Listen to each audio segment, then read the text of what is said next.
Γεια σας! Καλώς ορίσατε σε άλλο ένα show εδώ στο Trace and Chase. Σε αυτό το μαγευτικό, τον εξωτικό, το συναρπαστικό, το φαντασμαγορικό χώρο. Λοιπόν, οι παλαιότεροι και ούτως ή άλλως οι ελληνικές ταινίες παίρνουν σε επανάληψη. Θα θυμάστε ένα έργο που έλεγε «Ο άνθρωπος που γύρισε από τη ζέστη» με πρωταγωνιστή τον Λάμπρο Κωνσταντάρα. Σήμερα θα γνωρίσουμε, και χαίρομαι πάρα πολύ γι' αυτό, τον άνθρωπο που γύρισε από το κρύο.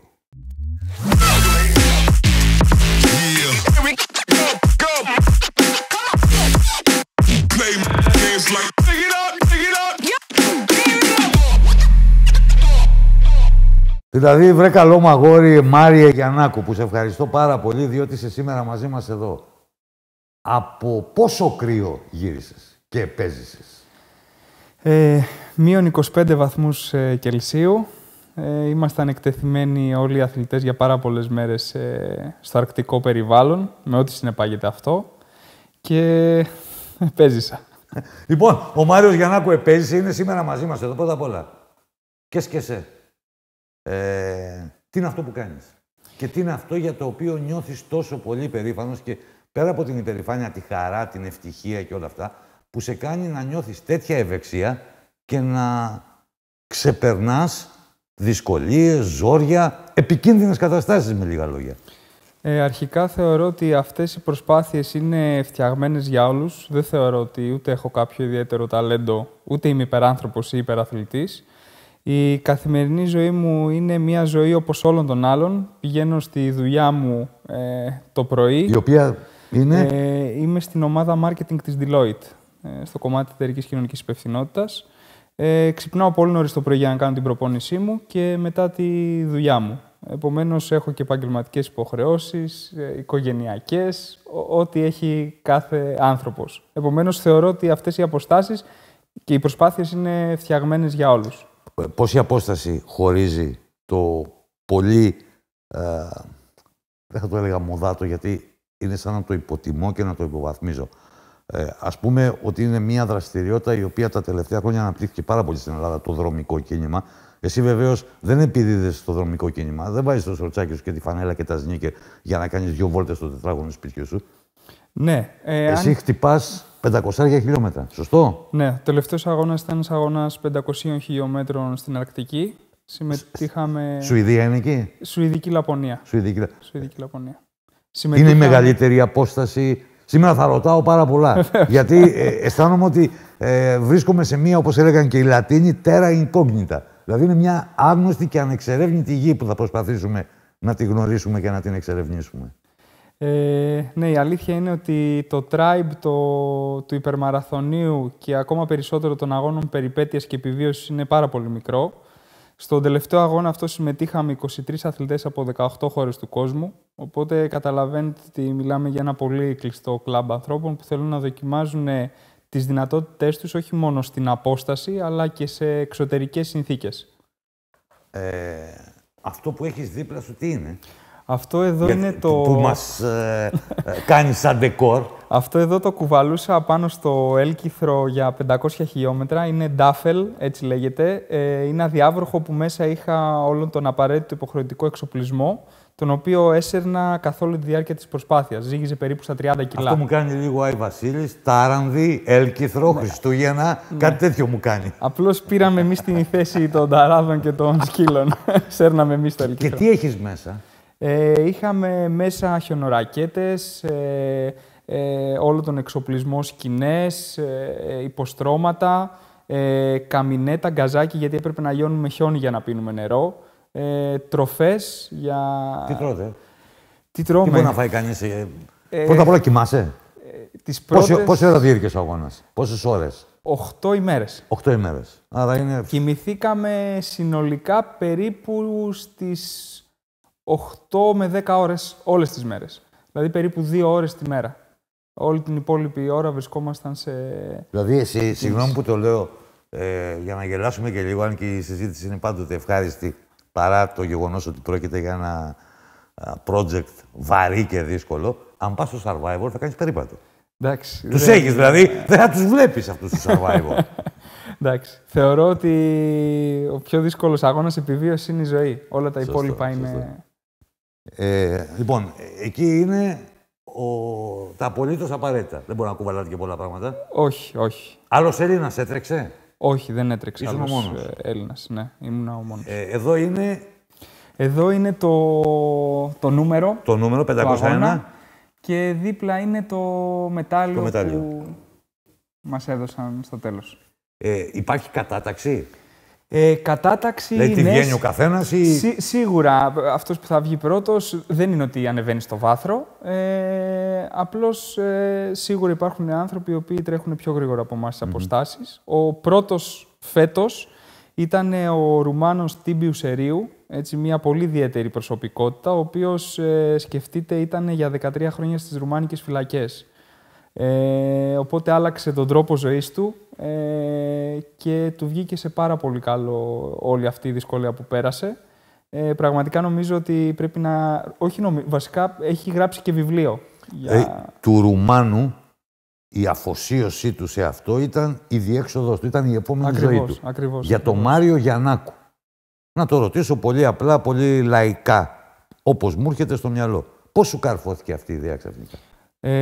Βασικά, εγώ πάντα είχα την τάση να είμαι έτσι πιο... Χοντρός. Χοντρός, μπράβο. Να το λέω εγώ τώρα, ναι, με το θάρρος που υπέρβαρος. Ήσουν χοντρός. Υπέρβαρος, ναι. Ήσουν υπέρβαρος. Στα εφηβικά μου χρόνια έπαιξα μπάσκετ. Μπορώ να πω ότι ήμουν αρκετά καλός. Έπαιξα μετά, πήρα μεταγραφή από τον ΚΑΟΔ της Δράμας στην εφηβική ομάδα του ΠΑΟΚ. Ξέχασα να το πω, είσαι δραμηνός. Είμαι δραμηνός. Από τον ΚΑΟΔ μεταπήδησα στην εφηβική ομάδα του ΠΑΟΚ, στο μπάσκετ. Έπαιξα και στο πανεπιστημιακό πρωτάθλημα που έκανα ρεκόρ πόντων με 51 πόντους. Είσαι ο Ντουράντ, είσαι. Δεν έδινα την μπάλα ούτε στο αριστερό μου χέρι. Μετά παράτησα τον αθλητισμό, έβαλα πάρα πολλά κιλά, έφτασα σχεδόν 140 κιλά. Οπότε και ψυχολογικά με επηρέασε πάρα πολύ αυτό. Περίπου 2,5 χρόνια πέρασα πάρα πολύ δύσκολη φάση. Ευτυχώς είχα τους γονείς μου και τον κολλητό μου, τον Γιώργο Τσαπίδη, δίπλα μου. Ήταν πραγματικά πάρα πολύ δύσκολη περίοδος για μένα. Και έτσι τυχαία ο κολλητός μου, ο Γιώργος Τσαπίδης, μου είπε κάποια στιγμή να πάμε στον Όλυμπο. Πήγαμε, βρήκα όντως τη δική μου διέξοδο. Πότε συνέβη αυτό? Το 2013. Βρήκα τη δική μου διέξοδο στη φύση. Όλη αυτή η ηρεμία ήταν κάτι το οποίο πραγματικά με ηρέμησε και μου έδωσε τη διέξοδο που ήθελα. Και άρχισα σιγά σιγά να περπατάω. Μετά το περπάτημα έχασα περιτά κιλά. Άρχισα να τρέχω και πολύ γρήγορα μπήκα στις υπεραποστάσεις. Δηλαδή σε 9 μήνες μέσα έτρεξα τον αγώνα 100 μιλίων, 170 χιλιόμετρων στα βουνά της Ροδόπης. Στη Ροδόπη. Ωραία. Μου είπες ότι ο αγώνας, ο πρόσφατος στην Αρκτική, είναι η διαδρομή 500 χιλιόμετρα. 500 χιλιόμετρα. Είναι η μεγαλύτερη διαδρομή που έχεις διατρέξει όλα αυτά τα χρόνια, τα 9 χρόνια που επιδίδεσαι. Ναι, είναι η μεγαλύτερη διαδρομή και είναι και ο μεγαλύτερος υπερμαραθώνιος Αρκτικής στον κόσμο, ο συγκεκριμένος αγώνας. Πόσους τέτοιους μεγάλους αγώνες έχεις κάνει μέχρι τώρα? Σε ακραίες συνθήκες. Σε ακραίες συνθήκες, μεγάλης χρονικής διάρκειας και ζώρικους. Σε ακραίες συνθήκες είναι ο τέταρτος. Έχω τρέξει έναν αγώνα 150 χιλιόμετρων στο Ροβανιέμι, στον Αρκτικό κύκλο πάλι. Στο χωριό του Άι Βασίλη. Ναι, στην Φιλανδία. Μετά έτρεξα στον μεγαλύτερο υπερμαραθώνιο ερήμου στον κόσμο μήκους 270 χιλιόμετρων, στην έρημο Αλμαρμούμ. Φεβρουάριο του 2020, πριν 2 χρόνια, λίγο πριν τον κορονοϊό, έτρεξα στην Κεντρική Αμερική, στη ζούγκλα της Κώστα Ρίκα. Σε γνώρισα τις παραμονές. Ακριβώς. Λίγο πριν στην Αθήνα και λέω τι τρελός είναι αυτός. Ακριβώς, Από πού ναι. ξεφύτρωσε αυτό τόσο τρελός? Και 2 χρόνια μετά, τώρα το Μάρτιο, ολοκλήρωσα και αυτόν τον αγώνα. Αυτό του περασμένου Μαρτίου στην Αρκτική είναι το πιο δύσκολο από τα 4? Με διαφορά. Νομίζω ότι είναι ασύγκριτης δυσκολίας ο αγώνας αυτός. Ήταν πάρα πολλές ημέρες εκτεθειμένος στο κρύο, ήταν αυτόνομος. Αυτό σημαίνει ότι οι αθλητές έπρεπε μόνοι μας να μεριμνήσουμε για τα πάντα. Από ιατρικής φύσης μέχρι το πότε θα πιούμε νερό, πότε θα λιώσουμε χιόνι για να πιούμε νερό, τι τροφές θα έχουμε. Ήταν ένας πολύ δύσκολος αγώνας και δεν ήταν αγώνα σε ετάπ, δηλαδή δεν είχαμε συγκεκριμένα χιλιόμετρα κάθε μέρα που μας όριζε η διοργάνωση. Όλη τη διαχείριση έπρεπε να την κάνουμε μόνοι μας με ό,τι αυτό συνεπάγεται.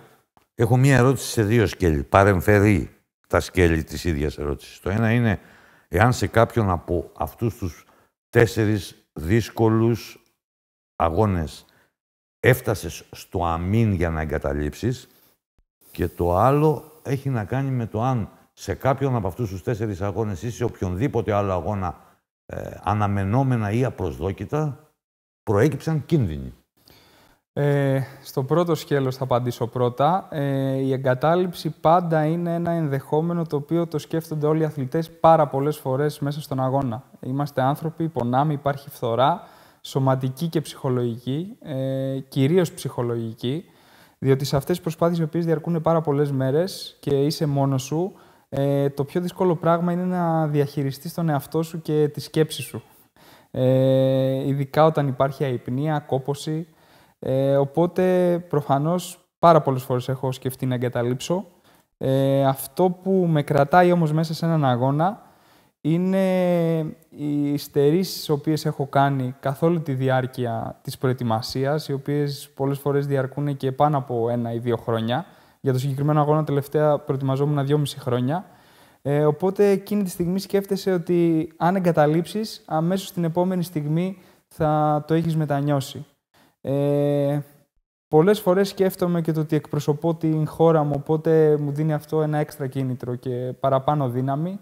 Έχω δεσμευτεί απέναντι σε ανθρώπους και βγαίνοντας μπροστά και λέγοντάς τους ότι μέσα από την προσπάθεια μπορεί ένας άνθρωπος να καταφέρει τα πάντα, οπότε εγώ πρέπει να είμαι πάντα το παράδειγμα. Συγγνώμη που σε διακόπτω και σου χαλάω τη ρήμη του λόγου, αν και εδώ δεν χάνεις τη ρήμη της προσπάθειάς σου, θα χάσεις τη ρήμη του λόγου σου. Κάπου έχει πάρει το μάτι μου ότι τον πρώτο ή έναν από τους πρώτους αγώνες τον αφιέρωσε σε έναν φίλο σου που αντιμετώπιζε εκείνη την εποχή ένα πρόβλημα υγείας. Ναι, τον Αλέξανδρο. Ο Αλέξανδρος αποτέλεσε μια τεράστια πηγή έμπνευσης για μένα. Αντιμετώπιζε ένα πρόβλημα υγείας σοβαρό.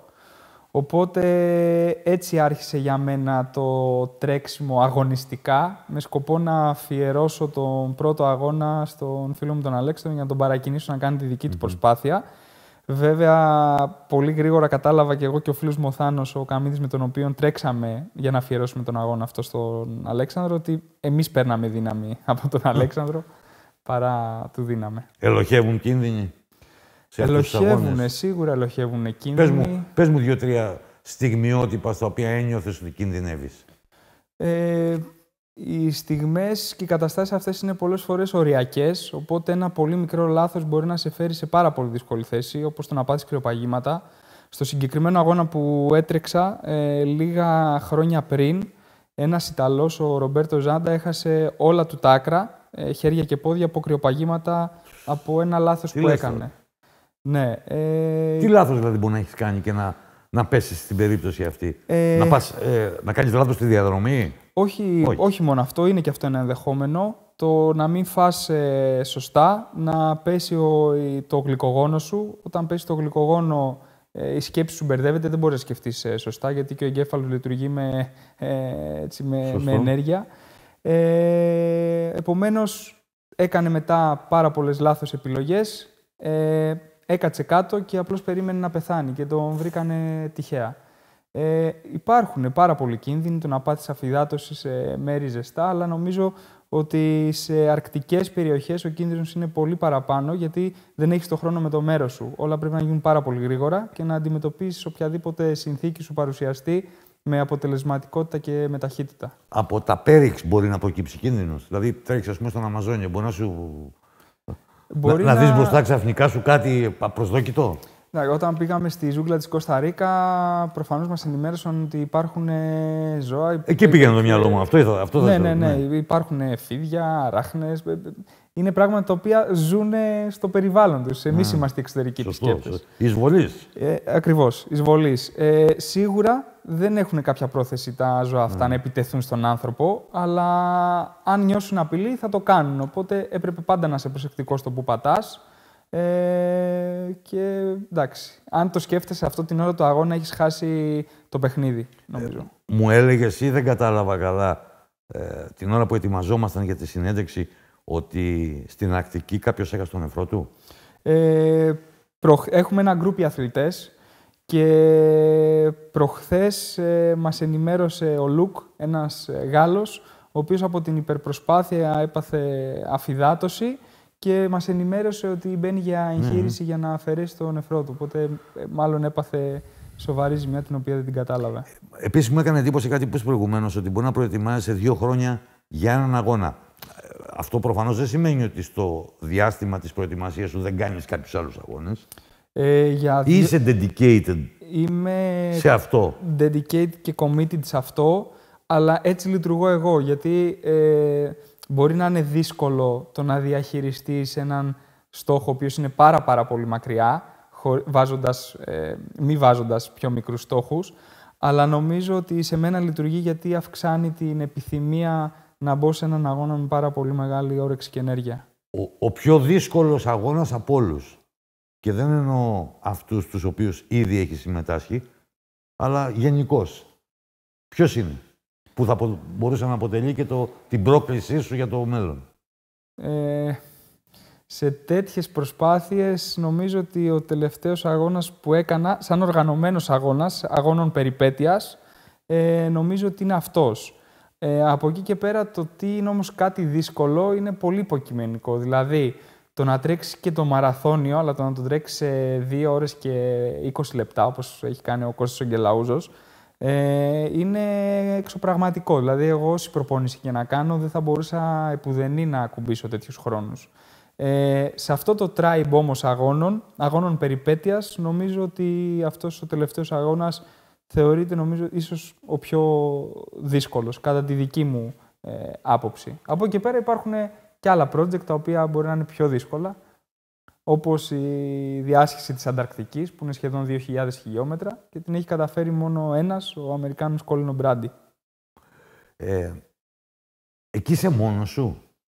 Στους αγώνες. Εσύ και ο Θεός, ας πούμε. Στους αγώνες ή σε αυτόν τον τελευταίο που σας είπα? Στον τελευταίο. Ναι, αυτή είναι μια αυτόνομη προσπάθεια. Στην ουσία δεν είναι οργανωμένα από μια εταιρεία. Και είσαι μόνος σου για σχεδόν 2 μήνες. Οπότε. Τι λες τώρα? Ναι. Πρέπει να τα έχεις πολύ καλά με τον εαυτό σου. Δεν είναι ένας. Δηλαδή συμμετείχες μόνος σου εκεί?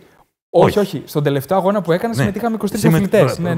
Νόμιζα σε αυτό που έκανε ο Αμερικάνος. Αυτό που έκανε ο Αμερικάνος στην Ανταρκτική. Ναι. Όχι, συμμετείχαμε 23 αθλητές. Εγώ κατά τη διάρκεια της προσπάθειας συνδέθηκα με τον Russ Reinbold, ένας θρύλος των υπεραποστάσεων αυτών των αγώνων, ο οποίος έχει τερματίσει 4 φορές στο Death Valley, το Badwater, στην κοιλάδα του θανάτου. Και τρέξαμε όλο τον αγώνα μαζί. Αλλά υπήρχαν αθλητές οι οποίοι το κάνανε μόνοι τους, εντελώς. Πες μου έτσι μια ανθολογία, ένα απάνθισμα από στιγμές ζωής που έχεις βιώσει. Από ποια ηλικία? Εξαρτάται από τις δικές σου. Δηλαδή πώς θα κατέτασες έτσι μερικές πολύ χαρακτηριστικές στιγμές που λες ότι μόνο και μόνο για αυτές τις στιγμές και για αυτές τις εμπειρίες που μένουν ανεξίτηλα χαραγμένες στο σκληρό δίσκο μου, άξιζε τον κόπο. Και άξιζε και τον κίνδυνο. Ναι. Η πρώτη μου σκέψη έτσι που μου έρχεται είναι η πρώτη μου επαφή με βουνό σε ηλικία 6 χρόνων με τη γιαγιά μου, η οποία η γιαγιά μου με πήρε και κάναμε μια πεζοπορία στο Ξώτες Ξάνθης, στην Παρανέστια γη, στα σύνορα Δράμας. Υπάρχει ένας μεγάλος αγώνας και στο Παρανέστη. Μπράβο, βέβαια. Εννοείται. 200 πόσα χιλιόμετρα? Έχει έναν αγώνα 160 χιλιόμετρων, έχει έναν άλλον αγώνα αυτό Frozen Peaks που είναι 260 χιλιόμετρα. Γενικά εκεί η Βόρεια το έχουμε στο αίμα μας τις υπεραποστάσεις. Που το έχει τρέξει το Παρανέστη, γι' αυτό το λέω. Έτσι, η πρώτη μου σκέψη είναι αυτή. Δεύτερη είναι ο πρώτος μου αγώνας στο Ρουτ, στον αγώνα 100 μιλίων στα βουνά της Ροδόπης, που έσπασα το ηλικιακό ρεκόρ της απόστασης αυτής. Μία άλλη έτσι ξεχωριστή στιγμή είναι η ανάβαση στον Όλυμπο με την Ελευθερία. Άστο αυτό. Ναι. Αυτό είναι ένα ολόκληρο κεφάλαιο, επίτηδες το αφήνω. Ναι. Και νομίζω και ο τερματισμός στον πρώτο μου αγώνα στον Αρκτικό κύκλο στο Ροβανιέμι και στην έρημο και στη ζούγκλα και αυτός τελευταίο ήταν μια πολύ ξεχωριστή στιγμή, ειδικά όταν το τελευταίο βράδυ που είχαμε στην ουσία οριστικοποιήσει τον τερματισμό μας, εμφανίστηκε το Βόρειο Σέλλας πάνω από τα κεφάλια μας και κάποια στιγμή έτσι βούρκωσα, σταμάτησα για να αποτυπώσω τη στιγμή Και κοίταξα πάνω και λέω πόσοι άνθρωποι έχουν την ευκαιρία να ζήσουν αυτό. Πες μου κάτι. Εγώ έχω κολλήσει εκεί. Σε αυτή την προετοιμασία των 2 ετών, στην οποία αφήνεις οποιαδήποτε άλλη συμμετοχή σε οποιαδήποτε άλλη διοργάνωση, γιατί είσαι αφοσιωμένος σε αυτό που έχεις μπροστά σου, που το έχεις επιλέξει ως βασικό στόχο. Σε τι συνίσταται την προετοιμασία, δηλαδή τι κάνεις και τι δεν κάνεις στη ζωή σου. Πόσο αλλοιώνεται η καθημερινότητά σου και η ζωή σου όταν βρίσκεσαι σε μια τέτοια προετοιμασία. Πολύ. Και το δύσκολο είναι ότι προετοιμάζεσαι πάρα πολύ καιρό για μια προσπάθεια στην οποία έχεις πάρα πολλές πιθανότητες να εγκαταλείψεις. Αυτό είναι το πιο απογοητευτικό από όλα. Γιατί πηγαίνεις σε αγώνες όπου... Ναι, κάτσε, αδερφέ. Δηλαδή και ο αθλητής και ο Μάικλ Τζόρνταν και ο Κόμπε Μπράιαντ και ο Στεφ Κάρι και ο Γιάννης Αντετοκούνμπο προετοιμάζονται και κάνουν κάθε μέρα προπόνηση και χωρίς να ξέρουν ότι θα νικήσουν ή θα πάρουν το πρωτάθλημα. Ναι. Δηλαδή αυτό είναι μέσα στη ζωή είναι αυτό. Σίγουρα είναι μέσα στη ζωή. Απλώς νομίζω ότι η διαφορά σε αυτό το άθλημα, χωρίς να θέλω να μειώσω οτιδήποτε άλλο. Όχι, δεν το πω εγώ. Ναι. Το βάζω σε ποια παράμετρο. Ότι είναι μέσα στη ζωή. Ναι, ότι κανείς δεν έχει συμβόλαιο με την επιτυχία. Κανείς δεν έχει συμβόλαιο ότι θα βάλει 40 πόντους ή ότι θα τερματίσει την Αττική. Εκεί το πάω. Απλώς εγώ έχω μία σφαίρα στη θαλάμη. Έχει μια σφαίρα στα λάμια, ναι. Και πρέπει να το κάνω κάπως να πετύχει, γιατί δεν έχω την επόμενη εβδομάδα ξανά την ευκαιρία να δοκιμαστώ και να πετύχω. Οπότε αυτά είναι project τα οποία οι αγώνες είναι σε βάθος 2 ετών και είναι πολύ ψυχοφθόρο αν αποτύχεις. Η ερώτησή μου μπορεί να ακουστεί αδιάκριτη, θα καταλάβεις όμως εν συνεχεία γιατί σε ρωτάω. Είσαι παντρεμένος? Φέτος θα κάνω με το καλό. Από το οικογενειακό περιβάλλον σου, δηλαδή μέλουσα σύζυγος, οι γονείς σου, αδέρφια έχεις? Έχω. Τα αδέρφια σου, οι φίλοι σου. Αισθάνθηκες ποτέ να υποφώσκει ή να εκδηλωθεί δημοσίως η αντίδρασή τους? Πού πας ρε παιδάκι μου, πού... Ναι. Κοιτάξτε, βασικά είμαι πάρα πολύ τυχερός στο ότι έχουν στηρίξει οτιδήποτε έχω επιλέξει να κάνω στη ζωή μου. Και η σύντροφός μου και η οικογένειά μου, ο αδερφός μου, όλοι. Και σίγουρα έχουν προσαρμόσει κατά πολύ τις ζωές τους στη δική μου. Γιατί το να ζεις έναν άνθρωπο καθημερινά, ο οποίος έχει επιλέξει να κάνει κάτι το οποίο απαιτεί μια προσπάθεια, αυτό σημαίνει ότι έχει πολύ νωρίς ύπνο το βράδυ, πολύ νωρίς ξύπνημα το πρωί, δεν έχει διασκέδαση Σαββατοκύριακα, ούτε εκδρομές. Και το ότι έχω επιλέξει εγώ να κάνω κάτι δεν σημαίνει το ότι όλοι είναι αναγκασμένοι να προσαρμοστούν πάνω σε αυτό το οποίο θέλω εγώ. Αλλά είμαι τυχερός που έχουν υπομείνει αυτοί οι άνθρωποι και σίγουρα υποβόσκει πολλές φορές και ο φόβος. Γιατί είναι project τα οποία... Δύσκολα. Ναι, μπορεί να συμβεί το οτιδήποτε. Η αποκατάσταση μετά από έναν τέτοιο αγώνα, σε τι συνίσταται? Δηλαδή πόσο καιρό θα σου πάρει να αποκαταστήσεις τις βλάβες που έχεις υποστεί? Από κούραση μέχρι πόνους, μάλλον να το πάρουμε σιγά σιγά να το ξετυλίξουμε το κουβάρι. Ποιες είναι οι βλάβες που υφίστασε μετά από μια τέτοια προσπάθεια? Εντάξει, ο πόνος είναι μέρος της διαδικασίας και όλα έχουν ένα τίμημα. Νομίζω οποιοδήποτε αθλητή να ρωτήσετε 100%. σίγουρα αντιμετωπίζει κάποιο πρόβλημα. Από εκεί πέρα... Είχα ρωτήσει κάποτε τον Σαρώνας Γιασκέβιτσιους το 2009 στο Βερολίνο. Του λέω τι σε έχει μάθει ο αθλητισμός και ποιο θεωρείς το μεγαλύτερο όφελος ή μάθημα που έχεις πάρει από τον αθλητισμό? Και γυρίζει και μου λέει να υπομένω τον πόνο. Έτσι είναι. Έτσι είναι. Δεν έχει τον να κάνει σωματικό, με το και τον ψυχικό. Τον ψυχολογικό. Και το ψυχικό, έτσι. Οπότε έχεις απόλυτο δίκιο σε αυτό που λες, ότι ο πόνος είναι μέρος. Απλώς κάποια στιγμή επιλέγεις αν θα πονάς από το καθισιό ή από τη δραστηριότητα. Εγώ αυτό λέω. Και επιλέγω να πονάω από τη δραστηριότητα για να ζήσω και 5 εμπειρίες. Έχει ημερομηνία λήξης αυτό? Η εμπειρία τι λέει, η στατιστική? Η εμπειρία λέει ότι η καλύτερη χρονική περίοδος για έναν υπερμαραθονδρόμο είναι 30 με 55. Οπότε εγώ είμαι τώρα στα 30, γιατί είναι προσπάθειες οι οποίες θέλουν κυρίως υπομονή, γι' αυτό βλέπουμε στις μεγάλες αποστάσεις κυρίως ανθρώπους μεγάλης ηλικιακής ηλικίας. Και ναι, νομίζω ότι όμως κάθε κύκλος κλείνει, πρέπει να κλείνει. Έρχονται στη ζωή μας άλλα πράγματα, τα οποία ενδεχομένως πρέπει να μπουν σε προτεραιότητα. Νιώθω τυχερός που έχω ζήσει όλα αυτά τα χρόνια αυτές τις εμπειρίες και έχω ζήσει. Και νομίζω ότι ο μεγαλύτερος υπερμαραθώνιος είναι η ζωή. Ένσημα παίρνει. Είπες για 55, πως σου κολλάνε ένσημα στο βιβλίο και θα πάρει σύνταξη. Για μένα το master plan είναι σε 20 χρόνια από τώρα να έχω παιδιά και να τρέχω μαζί τους, να ανεβαίνω στον Όλυμπο. Για μένα αυτό είναι το πιο σημαντικό. Ξαναμιλάς για τον Όλυμπο. Τον Όλυμπο τον αφήνω επίτηδες να το κουβεντιάσουμε, γιατί εκεί γράφτηκε ιστορία τον Οκτώβριο του 2020.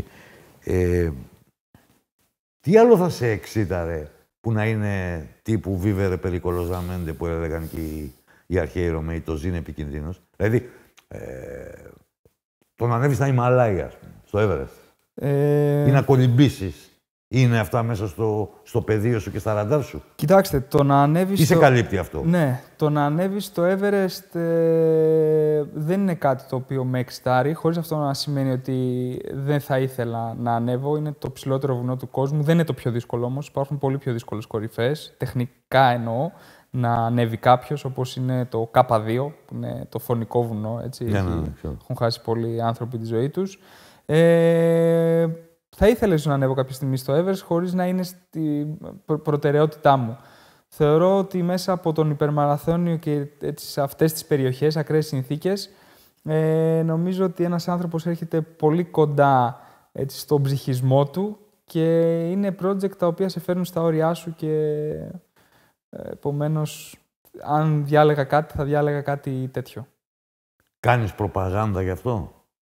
Δηλαδή... Επειδή μοιήθηκες σε μια τέτοια διαδικασία υπερπροσπάθειας, δηλαδή στη δική σου την ατζέντα η πρόθεση υπέρ πρέπει να έχει πολύ συχνή χρήση. Δηλαδή υπερμαραθώνιος, υπερπροσπάθεια, δεν λέω ότι είσαι υπεράνθρωπος, το ξέκοψες και εσύ από την αρχή. Όταν λέω αν κάνεις προπαγάνδα, δηλαδή θα έβγαινες, βγαίνεις, μιλάς, προσπαθείς να μοιήσεις ανθρώπους, ναι. όχι με το ζόρι, ναι, αλλά τουλάχιστον να τους αναδείξεις και τους κινδύνους και τα προβλήματα, αλλά και τη θετική πλευρά αυτής της ιστορίας. Βέβαια. Για μένα ένα πολύ σημαντικό κομμάτι του ultra running είναι το να επικοινωνήσω με κόσμο αυτό το οποίο κάνω και κυρίως σε παιδιά, να τους δείξω ότι ένας άνθρωπος μέσα από την υπομονή και τη στοχοπροσήλωση μπορεί να καταφέρει τα πάντα, αλλά όλα έχουν ένα τίμημα. Ο δρόμος δεν είναι στρωμένος, έχει κινδύνους, πολλές φορές έχει αποτυχίες, έχει πόνο, έχει πολλή στέρηση, αλλά αν είναι ο δρόμος τον οποίο θέλεις να ακολουθήσεις, μπορείς να το κάνεις. Σου έχει αλλάξει πάρα πολύ την ψυχοσύνδεση και την ιδιοσυγκρασία και την ανθρώπινη πλευρά η εμπλοκή σου? Πάρα πολύ. Σε αυτή τη... Πάρα πολύ. Εγώ στον πυρήνα μου σε αυτούς τους αγώνες που δεν είναι ιδιαίτεροι, γι' αυτό το ρωτάω. Ναι. Είναι κάτι ξεχωριστό πολύ. Εγώ στον πυρήνα μου είμαι ένας πάρα πολύ αδύναμος άνθρωπος, με έντονα στοιχεία αναβλητικότητας, έλλειψης οργάνωσης και φυγόπονος. Θα με βάλεις στο τρυπάκι τώρα να κάνω τα ίδια κι εγώ. Ναι. Αρχίζω να τρέχω στην Αρκτική. Αυτό είναι αλήθεια. Όχι, φυγόπονος δεν είμαι, αλλά είμαι πολύ αναβλητικός. Ναι. Και ανοργάνωτος, τέλος. Παραδόξως είμαι πολύ φυγόπονος και θέλησα κάποια στιγμή να δείξω στον εαυτό μου ότι στον πυρήνα σου μπορεί να είσαι αδύναμος, αλλά μπορείς να συμπεριφερθείς ως ένας δυνατός άνθρωπος. Δεν χρειάζεται στη ζωή να τα αλλάζουμε όλα, αρκεί να μάθουμε να τα διαχειριζόμαστε. Όλα στη ζωή είναι θέμα διαχείρισης. Αυτό. Έχεις δεχθεί σχόλια αρνητικά? Δηλαδή, εγώ προηγουμένως το είπα με το θάρρος της νοημίας μας, αυτό το τρελοκομείο Γιαννάκου, αλλά από ανθρώπους έτσι που μπορεί να μην καταλαβαίνουν τι ακριβώς κάνεις. Και επίσης, μια δεύτερη σχετική ερώτηση είναι, στην Ελλάδα ή και γενικότερα στον κόσμο, πιθανότατα υπάρχει gap, υπάρχει διαφορά ανάμεσα στο τι συμβαίνει αλλού και στο τι συμβαίνει στην πατρίδα μας. Υπάρχουν περιθώρια υποστήριξης τέτοιων προσπαθειών?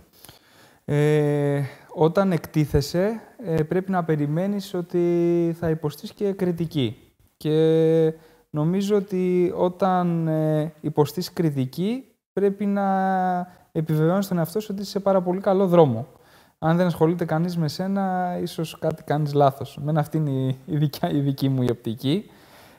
Για μένα αποτελούν έτσι μεγάλο κίνητρο και οι άνθρωποι που δεν πιστέψαν σε μένα. Δεν το λέω με την κακή την έννοια. Απλώς θέλησα να αποδείξω ότι όντως αξίζω και ήταν έτσι δεξαμενές ενέργειες τις οποίες αγνοούσα πριν. Και από εκεί και πέρα, επειδή είναι κάτι το οποίο δεν το γνωρίζει πολύ ο κόσμος, ειδικά στις πρώτες εταιρείες που αναζητούσα στήριξη οικονομική για να κάνω αυτά τα project, γιατί είναι project τα οποία κοστίζουν, όταν έλεγα ότι θα πάω να τρέξω 270 χιλιόμετρα στην έρημο, non-stop, με αντιμετώπιζαν σαν έναν άνθρωπο ο οποίος ενδεχομένως είναι τρελός ή δεν υπάρχουν αυτά τα project.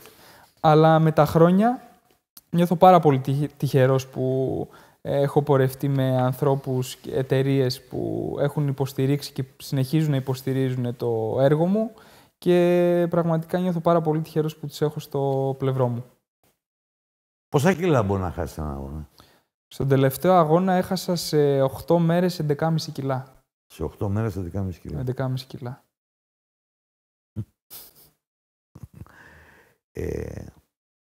Αν... δεν ξέρω, μπορεί να είναι και στα σχέδιά σου. Να δημοσιοποιούσες την συμμετοχή σου σε αυτούς τους αγώνες, δεν ξέρω με ποιο τρόπο και δεν εννοώ μέσα από τα μέσα κοινωνικής δικτύωσης ή οτιδήποτε άλλο, ότι αν θα έβγαζες ένα βιβλίο, αν θα γύριζες ένα ντοκιμαντέρ, αν θα προσπαθούσες με κάποιον τέτοιο πιο οργανωμένο τρόπο να μάθεις τον κόσμο τι ακριβώς είναι αυτό το πράγμα. Τα τελευταία 3 χρόνια γράφω ένα βιβλίο. Μπορείς να το ξέρω, εγώ στη δίκη τώρα. Για τις προσπάθειες αυτές, το οποίο δεν είναι ένα βιβλίο έτσι, αθλητικής φύσης. Θα ήθελα περισσότερο να παρακινηθεί κόσμος ο οποίος δεν ασχολείται με τον αθλητισμό και να μεταφέρει όλα αυτά τα μηνύματα στη ζωή του. Και τώρα, με βάση τον τελευταίο αγώνα, δημιουργούμε ένα ντοκιμαντέρ το οποίο απευθύνεται στον τελευταίο αγώνα 500 χιλιόμετρων που έτρεξε στην Αρκτική. Με τι άλλο ασχολείσαι, πέρα από τη δουλειά σου και πέρα από την τρέλα αυτή? Ναι. Μου αρέσει πάρα πολύ η ζωγραφική, να γράφω μουσική, μου αρέσει να γράφω σκέτο, ξυλογλυπτική. Έχεις ενδιαφέροντα καλλιτεχνικά. Προέρχομαι από μια κυρίως καλλιτεχνική οικογένεια. Ναι. Τι background υπάρχει, δηλαδή, η γιαγιά μου έτσι ήταν ζωγράφος, η μητέρα μου έπαιζε κιθάρα, ο αδερφός μου παίζει, γράφει μουσική, ο προπάπους μου έπαιζε πάρα πολλά όργανα, οπότε η οικογένειά μου ήταν κυρίως έτσι, μια καλλιτεχνική οικογένεια. Κανείς δεν ασχολήθηκε με τον αθλητισμό, αν και ήταν έτσι σκληροί σαν άνθρωποι. Δηλαδή, έχω ακούσει ιστορίες από τον προπάπου μου, το πώς ζούσαν πάνω στα βουνά, τι κακουχίες έχουν υποστεί και πραγματικά ήταν έτσι άνθρωποι πάρα πολύ σκληροί. Εδώ είμαστε στον χώρο του Trace and Chase, όπου γυρίζουμε το show, το οποίο τιμάς με την παρουσία σου σήμερα. Έχουμε τις φανέλες και τις φάτσες εδώ θρύλων του μπάσκετ. Στο δικό σου χώρο, το συγκεκριμένο για τον οποίο κουβεντιάζουμε, ποιος είναι ο θρύλος, ποιος είναι ο GOAT, ποιος είναι ο μεγαλύτερος όλων των εποχών? Δηλαδή, δεν ρωτάω αν τον έχει σύνδαλμα, που θα ήθελα να μου απαντήσεις κιόλας σε αυτό, αλλά ποιος είναι εκείνος που θεωρείται ότι είναι ο κορυφαίος? Κοιτάξτε, ο Γιάννης ο Κούρος είναι μια προσωπικότητα έτσι, αθλητική. Μπορώ να πω ότι είναι ο αντίστοιχος Τζόρνταν, όπως λέω πολλές φορές, ότι ήταν ο Τζόρνταν για τον μπάσκετ. Είναι ο Γιάννης ο Κούρος για τις υπεραποστάσεις σε παγκόσμιο επίπεδο. Ναι, παγκόσμιο. Αυτά τα οποία έχει κάνει αυτός ο άνθρωπος είναι εξωπραγματικά, εξωγήινα. Έτρεχε τεράστιες αποστάσεις πάρα πολύ γρήγορα. Δεν θεωρώ καν ότι κάνουμε το ίδιο άθλημα. Δηλαδή θα ήταν, νομίζω, προσβλητικό να πω ότι κάνω το ίδιο άθλημα με τον Γιάννη τον Κούρο. Και είναι έτσι οξύμορο το πώς ένας άνθρωπος που πέρασε πάρα πολλές δυσκολίες στη ζωή του, όλη αυτή την ενέργεια την έβγαλε στο τρέξιμο και πέτυχε πράγματα τα οποία είναι αδιανόητα και δεν νομίζω ότι θα μπορέσει να πετύχει άλλος άνθρωπος ξανά. Σαν είδαλμα έχω αρκετούς. Έχω τον Σκοτ Τζούρεκ, τον Ντίν Καρνάζη, που είναι Έλληνο-Αμερικάνος. Κάτι έχουμε εδώ τον Ντίν Καρνάζη. Ναι. Την κάρτα. Ναι. Ο Ντίν έβγαλε πάρα πολλούς χιλιάδες κόσμο στους δρόμους. Ενέπνευσε πάρα πολλούς ανθρώπους. να κάνουν το δικό τους πρώτο βήμα, το οποίο είναι πολλές φορές και το πιο δύσκολο. Και νομίζω ότι έτσι αυτοί οι άνθρωποι είναι πραγματικά έτσι παραδείγματα για μένα και ήταν μεγάλη πηγή έμπνευσης. Από αγώνα σε αγώνα, από υπέρβαση σε υπέρβαση, από χρόνο σε χρόνο, αισθάνεσαι ότι έχεις αλλάξει και ως άνθρωπος? Δηλαδή αυτό το πράγμα σε άλλαξε ως άνθρωπο? Σε αλλάζει ως άνθρωπο, βλέπεις... Τι σε κάνει πιο σκληρό, σε κάνει πιο ανθεκτικό, σε κάνει πιο... ή προσπαθείς αυτό να το αφήσεις στην άκρη όταν γυρίζεις από έναν αγώνα και μπαίνεις στο σπίτι σου και ξαναγίνεσαι... Ναι. Ο Μάριος. Δεν επιστρέφεις ο ίδιος. Δεν επιστρέφεις. Προσπαθείς να διαχειριστείς όμως όλο αυτό το οποίο έχεις ζήσει και το οποίο μπορεί σε μερικές στιγμές της καθημερινότητας να είναι μη λειτουργικό. Το ότι έχω επιλέξει εγώ να πιέσω τον εαυτό μου και τον ψυχισμό μου και να το φτάσω σε σημεία που ενδεχομένως ένας άνθρωπος δεν θέλει να τεστάρει τον εαυτό του τόσο πολύ, δεν σημαίνει ότι πρέπει να έχω πάρα πολλές απαιτήσεις από τους ανθρώπους. Εδώ είναι μια παγίδα που πέφτουμε πάρα πολλές φορές οι άνθρωποι αυτοί και δημιουργούμε έτσι έναν πολύ εγωκεντρικό και εγωιστικό εαυτό, γιατί έχουμε την απέτηση όλοι οι άνθρωποι να κάνουν το δικό τους extra mile. Δεν είναι σωστή προσέγγιση αυτή. Σίγουρα σε αλλάζουν αυτές οι αποστάσεις, σε κάνουν πιο σκληρό, πιο ανθεκτικό, μαθαίνεις να διαχειρίζεσαι. Αλλά όπως μου είπε πάρα πολύ σωστά και ο φίλος μου ο Θοδωρής ο Παπαλουκάς, έτσι, ο αγώνας, ο πραγματικός, αρχίζει μετά από αυτούς τους αγώνες στη ζωή σου.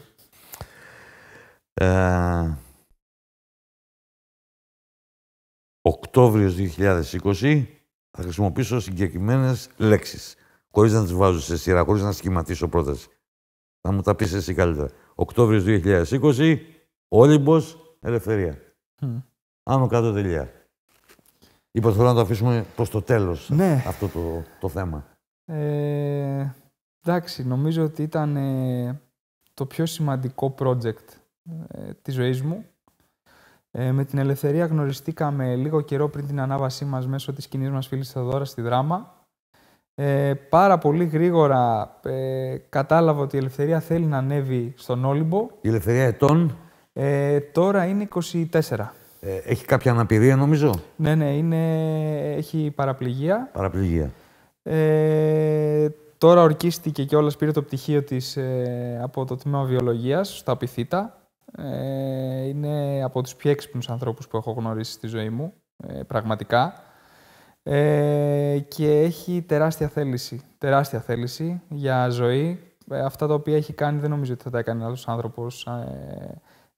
Και ο Όλυμπος και το να σπουδάσει, να τελειώσει μια πάρα πολύ δύσκολη σχολή. Συγγνώμη. Και κάπως έτσι γρήγορα αποφασίσαμε ότι η Ελευθερία θα ανέβει στον Όλυμπο. Οργανώθηκε πάρα πολύ γρήγορα η ομάδα. Μέσα στην ομάδα ήταν και ο Δημήτρης ο Παπα-Νικολάου, ο οποίος μας βοήθησε στα μέγιστα με το δικό του τρόπο. Νομίζω ότι αν το βγάλουμε μετά θα μας πει κιόλας και τη στιγμή που έτσι βοήθησε πάρα πολύ σε ένα κρίσιμο σημείο. Όλα πήγανε σωστά και όλα πήγαν λάθος. Βασικά όλα πήγαν λάθος και όλα πήγαν σωστά. Αυτή είναι η σωστή έκφραση εκείνη τη μέρα. Είχαμε πρόβλεψη για καλό καιρό, τελικά αυτό δεν έγινε. Άρχισε να ψιχαλίζει και να βρέχει. Και υπήρχαν σημεία όπου πατάς πραγματικά με την άκρη έτσι, του ποδιού και όταν έχεις και έναν άνθρωπο στην πλάτη, το βάρος είναι... Ναι, για να καταλάβω, πήρες στην πλάτη σου την Ελευθερία. Ναι. Μόνο σου. Στο πρώτο κομμάτι την πήρε ένας άνθρωπος από την ομάδα και στο δύσκολο και πιο τεχνικό σημείο ανέλαβα εγώ την προσπάθεια. Στην πλάτη, εδώ. Για πόση ώρα? Συνολικά η όλη διάρκεια... Για πόσες ώρες? Ναι, 6 ώρες νομίζω ότι κάναμε ότι διήρκησε η προσπάθεια αυτή όλη. Και φτάνετε λοιπόν, τερματίζετε. Μπαίνουμε στο πιο δύσκολο κομμάτι. Εκεί δυστυχώς η ΕΜΑΚ απεγκλώβιζε έναν νεκρό ριβάτη ο οποίος είχε πεθάνει την προηγούμενη μέρα. Οπότε εκεί έρχονται αρνητικές σκέψεις. Μπαίνουμε στο πιο δύσκολο κομμάτι.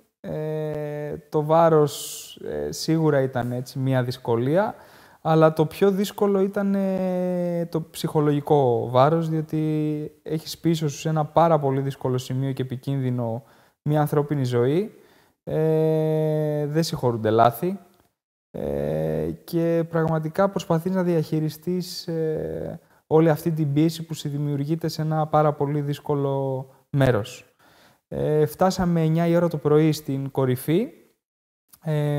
Νομίζω ότι ήταν από βασικά η πιο συγκινητική σου στιγμή εκεί ήθελα να της ζωής μου. Η Ελευθερία μου ζήτησε να τη γυρίσω για να δει την θέα και νομίζω ότι είναι πάρα πολύ σπουδαίο το να ανήκει σε μια ομάδα ανθρώπων που βοήθησαν να ανέβει ένας άνθρωπος έτσι, στην ψηλότερη κορυφή της Ελλάδας και να πραγματοποιήσεις μια επιθυμία του. Η ίδια πώς ένιωσε?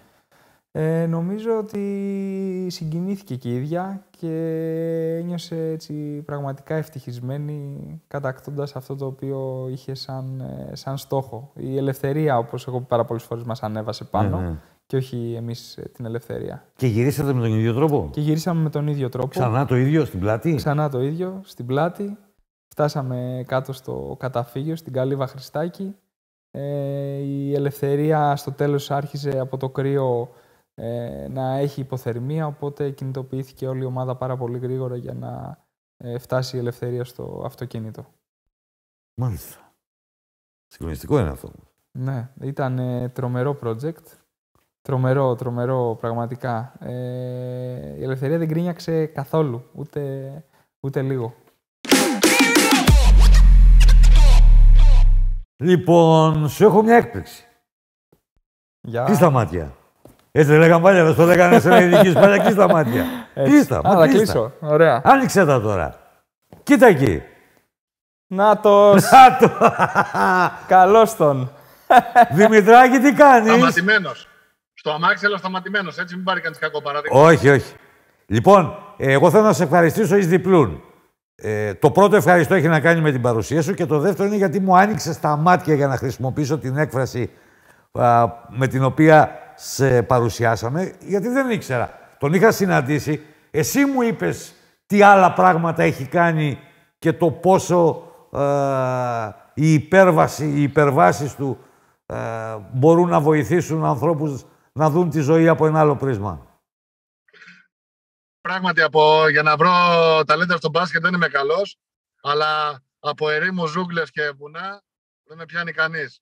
Λοιπόν, το Μάριο τον είχα όταν και πριν καν ανεβάσει την Ελευθερία τη φίλη μας στον Όλυμπο. Τον είχα δει στο Instagram και είχα δει ένα παιδί που ήταν 130 κιλά που είχε κερδίσει τον εαυτό του. Και ξεκίνησε από εκεί. Άνθρωπος που κερδίζει τον εαυτό του, κερδίζει το πιο δύσκολο αντίπαλο της γης. Οπότε κάτι περιμένεις ότι κάτι μπορεί να κάνει αυτός ο άνθρωπος. Και πράγματι δικαιώθηκα. Εγώ, ας πούμε, παραμένω 130 κιλά. Δεν θα περιμένετε κάτι σύντομα. Λοιπόν, όταν τα χάσω μετά. Αλλά είναι ένα παιδί άξιο. Μπράβο του. Έχει κάνει πολύ ωραία πράγματα. Είναι και πάρα πολύ έξυπνος. Και εμένα με αρέσει αυτό, με ιντριγκάρει. Για τον βλέπω πώς χειρίζεται τις καταστάσεις. Και είναι ένα παιδί πρότυπο για τα νέα παιδιά, για όλους, πώς να κερδίσεις τον εαυτό σου και πώς ταυτόχρονα μέσα από αυτό να προσφέρεις και στην κοινωνία και στους άλλους. Τι μου είπες προηγουμένως, ότι ο Δημήτρης βοήθησε, συνέβαλε αποφασιστικά σε μια πολύ δύσκολη στιγμή της αναρρίχησης. Ναι, αρχικά να πω ότι ο Δημήτρης ήταν ουσιαστικά μέσα στην ομάδα και βοήθησε γνωρίζοντας ότι βασικά δεν ήξερε ότι θα πάρει τόσο μεγάλη έκταση, κανείς μας δεν το ήξερε και έτσι προσφέρθηκε μόνος του να έρθει να βοηθήσει ερχόμενος από την Αθήνα και δεν γνωρίζοντας κανέναν, έτσι. Οπότε αυτό από μόνο του είναι αξιοθαύμαστο. Κάποια στιγμή που αντιμετωπίσαμε μια δυσκολία έτσι, στο πιο δύσκολο κομμάτι της προσπάθειας, έβαλε τις πλάτες του ο Δημήτρης και καταφέραμε να ολοκληρώσουμε την προσπάθεια και πραγματικά χωρίς τον Δημήτρη δεν νομίζω ότι θα συνεχιζόταν η προσπάθεια, γιατί ήταν μια πολύ έτσι, λεπτή ισορροπία εκείνη τη στιγμή. Οπότε Βασίλη, για να σου πω, γιατί δεν είναι κάτι κρυφό, επειδή ο Όλυμπος δεν είναι παιχνίδι, για όσους δεν έχουν μια μίνιμουμ εμπειρία, Δυστυχώς το προηγούμενο βράδυ στην κορυφή υπήρχε ένας νεκρός. Ναι, το είπαμε προηγουμένως. Ανέβηκε ο άνθρωπος στην κορυφή και κατέληξε από φυσικά αίτια. Και ήταν η ΕΜΑΚ που επιχειρούσε. Οπότε εκείνη η μέρα είχε κλειστεί, φυσικά με απόλυτο σεβασμό στο πολύ πιο σοβαρό θέμα που ήταν αυτό. Περιμένουμε να τελειώσει την επιχείρηση. Εκεί μίλησα εγώ λίγο στα παιδιά της ΕΜΑΚ, αν μπορούμε, γιατί ήταν πάρα πολύ σημαντικό γι' αυτό και η ελευθερία να ολοκληρώσει την προσπάθεια. Οπότε αυτό ήταν στην ουσία. Το δεύτερη βοήθεια ήταν ότι τους τράβηξα ένα βίντεο, επειδή έφτασα πρώτο στην κορυφή γιατί δεν είχα βάρος. Τους τράβηξα ένα βίντεο ωραίο τα τελευταία μέτρα, αλλά δεν μου έκοψε να βάλω και τον εαυτό μου μέσα στο βίντεο και φαίνονται όλοι οι άλλοι και δεν φαίνομαι εγώ. Και το έχουν πάρει και το δείχνουν παντού. Λοιπόν, αυτές ήταν οι δύο βοήθειες στην ουσία. Και για να τελειώσουμε, εγώ να πω και κάτι άλλο. Ότι αυτό που κάνατε τότε, που το μοιραστήκατε μαζί και δεν μοιραστήκατε μονάχα τη διαχείριση της δυσκολίας, μοιραστήκατε και συναισθήματα. Όπως επίσης και η δική σου σταυροφορία τον τελευταίο καιρό με τον αυτισμό και όλα αυτά που κάνεις. Αποδεικνύουν ότι τα σπορ εκτείνονται πολύ πιο μακριά από τις 4 γραμμές του γηπέδου. Τώρα έπρεπε και εγώ κάπως έτσι ξαλάφρωσα τις τελευταίες μέρες. Βασίλη, ξέρεις, επειδή εγώ θέλω να παραμείνω μετά από μια μέρα που δεν. Ενώ έχω εφράδια στην τηλεόραση που κόλλησα λίγο και θέλω να συνεχίσω με την εφράδια, να το κάνουμε λίγο έτσι, να το χαλαρώσω το κλίμα. Κάποια στιγμή ο Τζόρνταν είχε βάλει 69 πόντους και είχε βάλει και έναν πιο. Ο Στέισι Κινγκ, ο αριστερόχειρας. Βάλαμε 70 πόντους σήμερα. Λοιπόν, για να το εξομοιώσω με τον αυτισμό, ευτυχώς ήταν στο φάσμα του αυτισμού ο Αϊνστάιν, ο Νεύτωνας, είναι ο Άντονι Χόπκινς και ο Έλτον Μάσκ και εγώ και εμπνέουμε τον κόσμο. Λοιπόν, να είστε καλά. Ευχαριστούμε Δημήτρη. Καλά τα είπε ο Παπέου. Παπέου τον λέγαμε παλιά στο μπάσκετ. Εντάξει, είναι τρομερός άνθρωπος, έχει να δώσει και να προσφέρει πάρα πολλά. Όπως είπαμε, εκτός 4 γραμμών του γηπέδου και νιώθω πολύ τυχερός που τον γνωρίζω. Είναι μια ηθική ικανοποίηση όμως ότι είτε απευθύνεσαι εσύ που δεν φαντάζομαι να το κάνεις, είτε έρχονται οι ίδιοι. Έχεις προσελκύσει το ενδιαφέρον πολλών ανθρώπων του αθλητισμού. Βασικά, έτσι, πώς το πω, νιώθω πάρα πολύ τυχερός που μου δόθηκε ευκαιρία να γνωρίσω πάρα πολλούς ανθρώπους που τους θαύμαζα μικρός και τους θαυμάζω ακόμη και τώρα και τους είχα πρότυπα και είναι πλέον φίλοι μου. Θα ήθελα να ευχαριστήσω πάρα πολύ τον Θοδωρή, τον Παπαλουκά και τον Νίκο τον Ζήση που μου παρήχαν τεράστια ψυχολογική βοήθεια καθ' όλη τη διάρκεια της προσπάθειας. Την οικογένειά μου, την σύντροφό μου, όλους τους ανθρώπους και τις εταιρείες που με στηρίζουν ουσιαστικά όλα αυτά τα χρόνια και αποτελούν για μένα τεράστια πηγή έμπνευσης και νομίζω ότι τα καλύτερα έρχονται. Τα καλύτερα έρχονται ώστε να μην έχει κάρτα ο Ντίν. Ο Ντίν μόνο. Εντάξει, να έχεις και εσύ. Εντάξει, φτιάξουμε εδώ στο Trace and Chase. Ναι, εννοείται. Σε ευχαριστώ πάρα πολύ. Και εγώ ευχαριστώ πάρα πολύ. Τι εύχονται σε τέτοιες περιπτώσεις, με ένα πόνο. Να τα χιλιάσεις. Να τα χιλιάσεις πια. Τα χιλιόμετρα. Τα χιλιόμετρα. Ναι. Είπαμε, αντακτική. Ελπίζω να μην έρθει το διαζύγιο. Λοιπόν, speechless που λένε, με αυτά που έχει κάνει ο Μάριος Γιαννάκου, άλλα τα χείλη των ασεβών. Εδώ, όπως καταλαβαίνετε, άλλο ένα show στο Trace and Chase ολοκληρώνεται. Να είστε καλά, ραντεβού την επόμενη φορά, πάλι εδώ στο show του Trace and Chase και να έχετε τις ίδιες αντοχές, τις ίδιες δυνάμεις και τα ίδια κουράγια που έχει αυτό το παιδί. Γεια σας.